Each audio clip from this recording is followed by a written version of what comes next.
দর্শক দেখুন, সজল ভাইয়ের কাঠিমন আম গাছে কি পরিমাণ আম ধরেছে। ছোট্ট একটি আম গাছ, কিন্তু সেই গাছে আমে ভরপুর।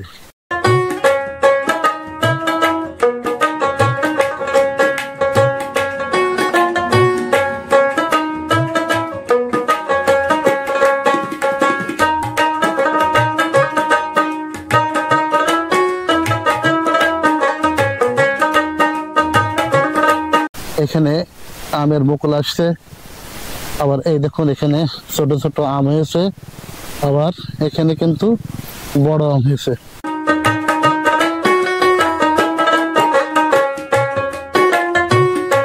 দর্শক শ্রোতা বন্ধুরা, দেশ এবং দেশের বাইরে থেকে যারা এই মুহূর্তে আমাদের আজকের এই ভিডিওতে দেখছেন তাদেরকে অসংখ্য ধন্যবাদ জানাচ্ছি। দর্শক, আমাদের কৃষিভিত্তিক ধারাবাহিক আয়োজনে আজ আমরা এসেছি ফলের রাজধানী চুয়াডাঙ্গাতে। এই চুয়াডাঙ্গা জেলার জীবননগর উপজেলার সর্বপ্রথম কাঠিমন আম চাষী সজল আহমেদ ভাইয়ের একটি আমের বাগানে। আর আমার পাশে দেখছেন সেই কাঠিমন আম গাছ। তিনি বিভিন্ন প্রকার ফল ফসলের আবাদ করে আসছেন দীর্ঘদিন যাবৎ। তা আমরা আজও এসেছি সজল ভাইয়ের সেই কাঠিমন আমের বাগানে।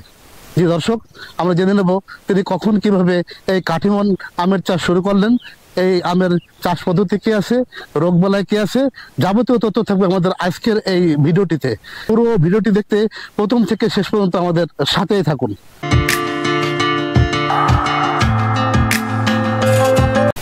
দর্শক, এখন আমরা কথা বলবো এই কৃষি উদ্যোক্তা সজল আহমেদ ভাইয়ের সাথে, যিনি এই কাঠিমন আমের চাষ করেছেন।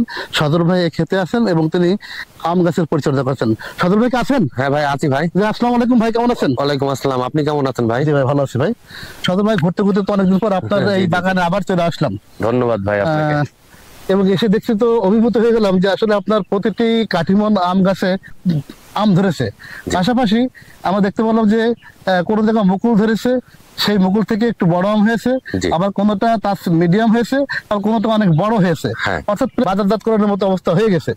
তা আসলে আমরা একটু জানতে চাই এবং দর্শকদেরকে জানাতে চাই কাঠিমন আম চাষ কৌশলটা। তার আগে দর্শকের উদ্দেশ্যে আপনি আপনার পরিচয়টা দিবেন। আসসালামু আলাইকুম, আমি একজন কৃষি উদ্যোক্তা। আমার নাম মোহাম্মদ সজল, আমার গ্রাম মানিকপুর, থানা জীবননগর, জেলা চুয়াডাঙ্গা। আর আমরা এখন যেখানে দাঁড়ায় আছি এটা হচ্ছে 12 মাসি কাঠিমন আম বাগান। এই আমটা বাংলাদেশ সর্বপ্রথম আমরা 3 জন করি, কামরুজ্জামান বাবু, কাশেম ভাই আর আমি। 3 জন হচ্ছে প্রথম এই আম চাষ করি আপনার 2014 সালে। তারপরে সেখান থেকে এখন বাংলাদেশে বিভিন্ন জায়গায় বিভিন্ন প্রান্তে কাঠিমন আম ছড়াই গেছে। আর এই কাঠিমন আমটা আমার মনে হয় যে বাংলাদেশের যত প্রকারের আম আছে সব ছাড়া লাভজনক চাষ আছে কাঠিমন আম। আচ্ছা, ধন্যবাদ ভাই পরিচয় দেওয়ার জন্য। আমরা সজল ভাই পরিচয় জানতে পারলেন, পাশাপাশি যে উনি কখন থেকে আম চাষ শুরু করেছেন সেটাও কিন্তু, সেই তথ্যটা কিন্তু উনি আমাদেরকে দিলেন। তো বাংলাদেশের একদম সর্বপ্রথম কাঠিমন আম চাষী হিসেবে আমরা তার আম চাষের বিভিন্ন পদ্ধতি এবং এই আম চাষের রোগব্যাধি কি আছে, কিভাবে আম চাষ পরিচর্যা করেন, সকল তথ্য কিন্তু কাছ থেকে আমরা জেনে নেবো। সজল ভাই, আপনি একটু সর্বপ্রথম বলবেন যে আসলে আপনার এই যে আম বাগানে দাঁড়িয়ে আছি, এখানে কি পরিমাণ আম গাছ আছে আপনার কাঠিমন আম? আমাদের আপনার কাঠিমন টোটাল 2100 গাছ আছে। 2100 গাছ আছে। আচ্ছা, এই বাগান ছাড়া কি আর বাগান আছে? এছাড়া বড় আপনার এক জায়গায় 21 বিঘে বাগান আছে, ওখানে 2100 গাছ আছে। এখানে হচ্ছে 300 গাছ আছে। আর আপনার হচ্ছে এই কাঠিমন আমের আমরা প্রথম বাগান করি আপনার হচ্ছে 21 বিঘা। তারপরে এইটা হচ্ছে বাড়াইছি। আপনি কি বাণিজ্যিক ভাবে করছিলেন? হ্যাঁ, বাণিজ্যিক ভাবে। আচ্ছা, আমরা জেনে নিতে, আপনার যে গাছের সামনে আমরা দাঁড়িয়ে আছি, এই গাছগুলির বয়স কেমন? এই গাছগুলোর বয়স আছে 10 বছর, আর আমাদের পুরনো বাগানের বয়স আছে 14 বছর। 14 বছর, অর্থাৎ চারা গাছ লাগানো কতদিন পর আপনি ফল পেয়েছেন? কাঠিমন আমটা এমনই একটা ভ্যারাইটি, বিশেষ করে ছাদ বাগান যারা করে তারা দেখা যাচ্ছে যে এটা ছাদের উপরেও করতে পারবে। আর আপনার এটার হাতে ফল আসে খুবই দ্রুত। আপনার গাছ লাগানোর 3 মাস 6 মাসের মধ্যে আপনার মুকুল চলে আসবে, আম ধরে যাবে। কিন্তু দেখা যাচ্ছে পরিপূর্ণ আম নিতে হলে আপনার 2 বছর 1.5 বছর অপেক্ষা করা লাগবে। নাহলে দেখা যাচ্ছে আম যদি আপনি ছোট থেকে নেন, খালি দেখবেন যে আপনার গাছটা বাড়বে না, গাছের গ্রোথ ঠিক থাকবে না। সেজন্য 2 বছর পর থেকে আপনি যদি আমটা নেন, খালি পরিপূর্ণ গাছে আম আসবে, তারপরে আমের ফলনও ভালো আসবে। মানে গাছ লাগানোর 2 বছর পর থেকে ফল নিলে সেই গাছ থেকে ফল ভালো পাওয়ার সম্ভাবনা বেশি থাকে। আচ্ছা, তো এখন আমাদের একটা জিনিস বলবেন যে এই যে কাঠিমন আম গাছ আপনি লাগিয়েছেন, প্রথমত লাগাইছিলেন বাণিজ্যিক ভাবে? হ্যাঁ, বাণিজ্যিক ভাবে। আসলে বাণিজ্যিক ভাবে এই কাঠিমন আম চাষ করা কি লাভজনক কিনা? কাঠিমন আম তো আমার মনে হয় যত প্রকারের আম আছে সর্বোচ্চ এখন বর্তমানে লাভজনক চাষ হচ্ছে কাঠিমন আম। কাঠিমন আম আপনার অফ টাইমে শীতের সময় 350 টাকা 400 টাকা, আমরা সর্বোচ্চ 550 টাকা পর্যন্ত কেজি আম বিক্রি করেছি অফ টাইমে। সিজনের যত প্রকারের আম আছে বাংলাদেশে কাঠিমন আমের মতন অন্য কোনো আম ধরে না। আর কাঠিমন আমটা আপনার খাইতেও খুব মিষ্টি রসালো। আর আপনাদের আমি দেখাবো যে একই গাছে পাকা আম আছে, তারপরে একই গাছে ছোট আম আছে, মুকুল আছে। আবার আপনার আম কিন্তু আমরা আজ থেকে 1.5 মাস আগে হারভেস্টও করেছি আচ্ছা আচ্ছা, এই বাগান থেকেই। এই বাগান থেকে আম আপনারা অলরেডি হ্যাঁ, বিক্রি করেছেন? 1.5 মাস আগে আমরা হারভেস্ট করেছি। আচ্ছা আচ্ছা। সদর ভাই, এটা তো 12 মাসই আম গাছ। জি। আর বছরে কয় মাস পর পরে গাছে আম আছে, অর্থাৎ বছরে কতবার এই গাছ থেকে আম পাওয়া যায়? এটা 12 মাসি ভ্যারাইটি, এটা আপনার বছরে 4 বার আম পাওয়া যায়। 4 বার আম পাওয়া যায়। আচ্ছা, বাজারে আমের দাম কেমন যাচ্ছে? বাজারে এখন বর্তমান হচ্ছে আপনার কাঠিমন আম আমরা অনলাইনে সেল করছি 150 টাকা করে কেজি। অনেক দাম দেওয়া যাচ্ছে আমার। সদর আমাদের আরেকটি বিষয় জানাবেন, এই কাটিমন আম চাষ পদ্ধতি কি আছে, মানে কিভাবে আপনি এই চাষটা করছেন আর কি? কাঠিমন আম চাষে আপনার এটা 12 মাসি ভ্যারাইটি, এটার পরিচর্যা আপনার একটু ভালোভাবেই করতে হয়। তার মানে যেটা আপনার 12 মাস পয়সা দেবে তার পরিচর্যা করতে হবে 12 মাস। তা আপনার এই কাঠিমন আমে আমরা বছরে হচ্ছে 4 থেকে 5 বার হচ্ছে সার দিই। একবার ফসফেট পটাশ ইউরিয়া দিই, একবার ম্যাগনেসিয়াম ক্যালসিয়াম জিঙ্ক বোরন দিই, একবার হচ্ছে জৈব সার দিই। এটা ঘুরাই ফিরে এরকম দেখা যাচ্ছে 5 থেকে 6 বার কাঠিমন আম গাছে সার প্রয়োগ করি হালকা পরিমাণে। আর আপনার হচ্ছে এটাই আমরা হচ্ছে মাকড়ের একটু সমস্যা হয়, মাকড়ের জন্য আমরা মাঝে মধ্যে অ্যাবামেকটিন বেনজয়েড গ্রুপের ওষুধ ব্যবহার করি। আর আমের কালারটা ঠিক রাখার জন্য দেখা যাচ্ছে কার্বন ডাইজিম ম্যানগোজে ব্যবহার করি।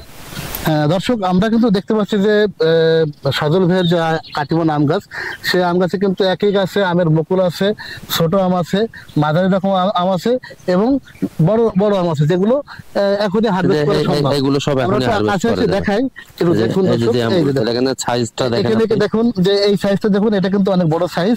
তো এই দেখুন এখানে কিন্তু তার থেকে অনেক ছোট সাইজ, অর্থাৎ এগুলো শীতের সময় উঠবে, এগুলো শীতের সময় উঠবে। এই যে আমরা আর দেখাই যে তার এখানে কিন্তু শুধু এক দেখা না, এই দেখুন ওগুলো আরেকটু ছোট। এই দেখেন আছে, আবার গাছের উপরে দেখেন গাছের মুকুল আছে। উপরে মুকুল আছে। আমরা একটু আরেকটা গাছের কাছে আমরা যাবো এবং আমরা চলুন সদর ভাই, আমরা আরেকটা গাছের কাছে যাই। কি পরিমাণ আম ধরেছে দর্শক দেখুন, একটা গাছে দেখুন, একটা গাছের ডালে, তাও 12 মাসি ভ্যারাইটি, তাও এটা 12 মাসি ভ্যারাইটি হিসেবে একটা ডালে কিন্তু অনেক আম ধরেছে। কি পরিমাণ আম! এটা 12 মাসি ভ্যারাইটি, তারপরেও আমের বিয়ারিং গুলো দেখেন কি পরিমাণ বিয়ারিং। ছোট আম, মুকুল, এই যে আম কিন্তু পাতার ভিতরে প্রচুর পরিমাণে আম আছে। আচ্ছা আচ্ছা। দর্শক, এতক্ষণ সদর ভাইয়ের বিভিন্ন আম গাছতলায় গেলাম এবং বিভিন্ন আমের যে ধরন সেটা আপনাদেরকে দেখিয়েছি। পাশাপাশি এখন তার বাগান থেকে আম ছিঁড়ে খাবো। অলরেডি আম কিন্তু একটা ছিঁড়া হয়েছে, এখন পেকে গেছে, কিন্তু দারুণ একটা কালার আসছে কিন্তু। হ্যাঁ, আরো গাছে কয়েকদিন থাকলে আরো একটু ভালো কালার আসতো। তো এখন সদর ভাই, এখানে কি কোনো কালার টালার কিছু দেওয়া আছে? না না না, এটা এমনি ন্যাচারালি কালার আছে, একদম একদম পিওর। মানে অন্য অন্য আমে কিন্তু মেডিসিন ব্যবহার না করলে হলুদ হয় না, আর কাঠিমন আম কিন্তু অটোমেটিক্যালি আপনার হলুদ হয়ে যায়। আচ্ছা আচ্ছা, তাহলে আমরা একটু কেটে কেটে খেয়ে দেখি কেমন। হ্যাঁ, আমরা এখন কাটবো, কেটে খেয়ে দেখবো। আর আম যেমনই হোক, খাইতে ভালো না হলে তো আর সেটা মার্কেট হবে না। মার্কেট হবে না, সেটাই। আমরা আম এখন ছোলা হচ্ছে, এটা খাওয়া হবে একদম গাছের থেকে, গাছ পাকা আম কিন্তু। ফ্লেভারটা দেখেছেন ভাই? flavor ওর নামের থেকে ফ্লেভার কিন্তু অনেক বেশি, আর এর ভিতরটা আরো সুন্দর। আচ্ছা, আটিটা কেমন? আটি কি বেশি? আটি একদম চিকন হয় ভাই এই আমের। দেখ। আর এর ভিতরে কালারটা দেখেন কি সুন্দর কালার। দর্শক তো দেখায়, দেখুন এই দেখুন কালার, দেখুন দারুণ একটি কালার আসছে, আর এর ফ্লেভারটা কিন্তু অন্যরকম। খেয়ে দেখি দর্শক, সদল ভাইয়ের বাগানের পাকা কাঠিমন আম, অবশ্য 12 মাসই কিন্তু। দারুণ, শুধু টক নেই, মিষ্টি কিন্তু দারুণ। এই ভ্যারাইটি এমন একটা ভ্যারাইটি, এটা আপনার গাছে আম তো ফুরাবেই না, আর আপনার হচ্ছে আমটা এত পরিমাণ মিষ্টি হয়, মানে বাংলাদেশে বর্তমানে এরকম কোনো আর আম নেই। আমাদের আপনার আমরা প্রায় আপনার 32টা আম নিয়ে কাজ করছি। 32টা আমের আমাদের বিভিন্ন রকমের বাগান আছে, সূর্যডিং আছে, চিয়াংমাই আছে, পালমার আছে, রেড আইভরি আছে। তা যারা সবুজ প্রেমিক ভাই ও বোনেরা আছেন, তারা বাসার অপরিত্যক্ত জায়গায় কিংবা হচ্ছে ছাদ বাগানে আপনারা এই কাঠিমন আম চাষ করতে পারেন। দর্শক, এতক্ষণ আমরা কথা বলছিলাম কৃষি উদ্যোক্তা সজল আহমেদ ভাইয়ের সাথে। তার কাছ থেকে আমরা 12 মাসি কাঠিমন আমের চাষ পদ্ধতি সহ যাবতীয় তথ্য জেনে নিলাম। তো দর্শক, আমার প্রতিটি ভিডিওতে একটি মেসেজ থাকে, আপনারা কোনো চাষ করার পূর্বে অবশ্যই সেই জাত সম্পর্কে জেনে নেবেন, জমির উর্বর শক্তি বুঝবেন, চাষ পদ্ধতি বুঝে শুনে তারপরে সেই চাষে প্রবেশ করবেন। জাত না চিনে, জমির উর্বর শক্তি না বুঝে যদি আপনারা সেই চাষে ঝুঁকেন, তাহলে অনেক সময় কৃষক ভাইদের ক্ষতি হবার সম্ভাবনা থাকে। দর্শক, আর কথা বলবো না, যারা যেখান থেকে আমাদের আজকের এই ভিডিওটি দেখছেন তাদেরকে অসংখ্য ধন্যবাদ জানিয়ে এবং সকলের সুস্বাস্থ্য দীর্ঘ মঙ্গল কামনা করে এখানেই শেষ করছি। পরবর্তীতে নতুন কোনো এপিসোডে দেখা হবে আপনাদের সাথে, এ প্রত্যাশায়। আল্লাহ হাফেজ।